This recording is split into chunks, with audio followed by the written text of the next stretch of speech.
তাদেরও বেশি করে। রাস্তায় বেরোতে মেয়েদের আজকে কোথায় নিরাপত্তা? আমরা কি আজকে এত বছর হয়েছে স্বাধীনতা হয়েছে, আমরা কি সত্যি স্বাধীন হতে পেরেছি?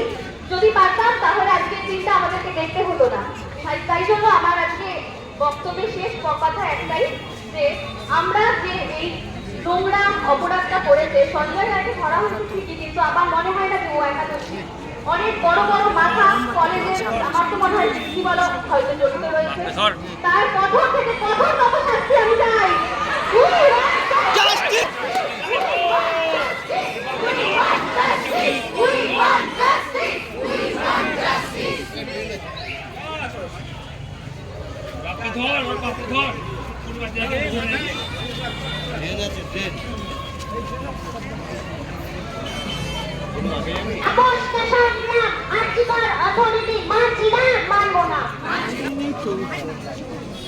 একটুখানি জায়গা দাও।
সবকিছুর মধ্যে দিয়ে আমরা আমাদের প্রতিবাদ জানাবো।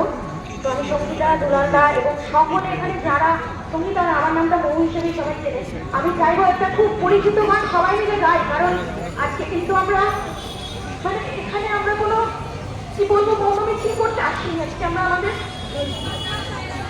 গানটা প্রতিবাদে দিও, কারা হইল সবাই মিলে বেদি কারা রইল কপাট ভেঙে ফেল করে লোপাট রক্ত জমাট শিকল পূজার পাষাণ বেদি। সবাই মিলে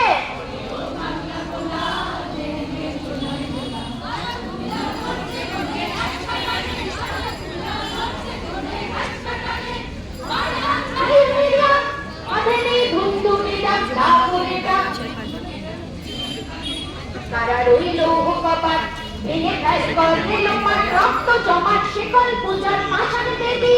ওরে নিশান বাজা তোর প্রলয় বিশান ধ্বংস নিশান উড়ুক প্রাচীর প্রাচীর বেদি। কারা রইল কপাট ভেঙে ফেল করে লোপাট রক্ত জমাট শিকল পূজার পাষাণ বেদি। গানটা এটুকুই থাক, অবশ্যই যায় কিন্তু প্রতিবাদ।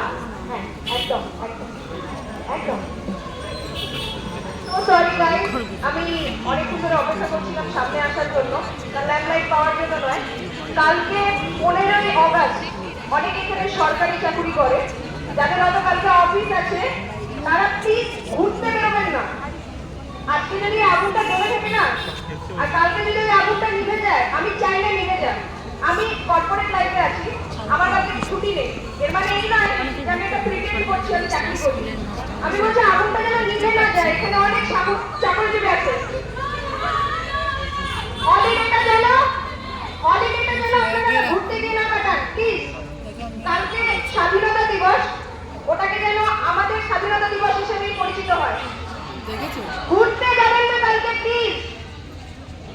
Thank you so much guys. কালকে কিন্তু ঘুরতে যাবেন, আবার বলছি আমি সরকারি চাকরিজীবীদের বলছি বিশেষ করে।